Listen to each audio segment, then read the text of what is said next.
بسم الله الرحمن الرحيم.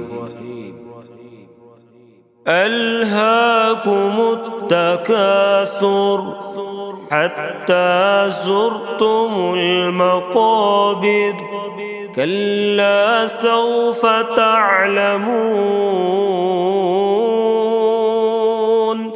ثم كلا سوف تعلمون،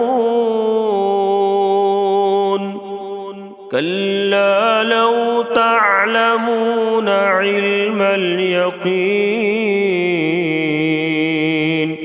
لترون الجحيم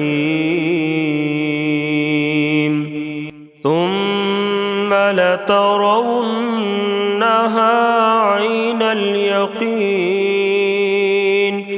ثم لتسألن يومئذ عن النعيم.